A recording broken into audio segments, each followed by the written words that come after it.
শুনুন সবাই, এই ঘোষণা সবার জন্য। বাদশার জারি করা ফরমানি হুমায়ুন পড়ছি।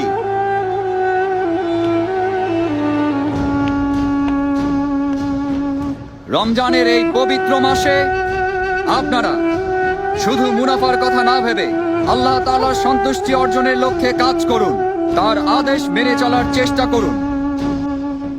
বিশেষ করে রমজানে সবাই 5 ওয়াক্ত ফরজ নামাজ সব সময় জামাতে আদায় করবেন। তারাবির সময় সাম্রাজ্যের নিরাপত্তা প্রহরী ছাড়া বাদ বাকি সবাই এশার নামাজ পড়ার পর দোকান খুলে না বসে রমজানের রহমত অর্জন করার জন্য তারাবির নামাজ পড়তে যাবেন। যারা নামাজ না পড়ে দোকানে এসে ব্যবসা করবে তাদের কঠোর শাস্তি দেয়া হবে। প্রত্যেক মুসলমান ব্যক্তির নামাজ ও রোজা পালন করা সবচেয়ে বড় দায়িত্ব। এই পবিত্র মাসে 5 ওয়াক্ত নামাজ জামাতে পড়ার জন্য আপনারা সবাই মসজিদে যাবেন।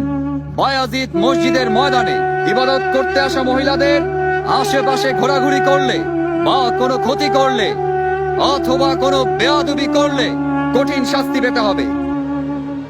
মহিলারা নামাজ পড়ার জন্য এবং ওয়াজ শুনতে যথাসময়ে উপস্থিত হবেন। নামাজের সময় ব্যতীত মসজিদ প্রাঙ্গণে মহিলাদের আনাগোনা একেবারে নিষিদ্ধ করা হলো। মুসলিম এবং অমুসলিম কেউই দিনের বেলা জনসম্মুখে কোন রকম খাদ্য গ্রহণ করবেন না, পানি পান করবেন না। রাতের বেলা বিনা প্রয়োজনে ঘোরাঘুরি করা একেবারে নিষেধ। মহল্লাবাসী, ব্যবসায়ী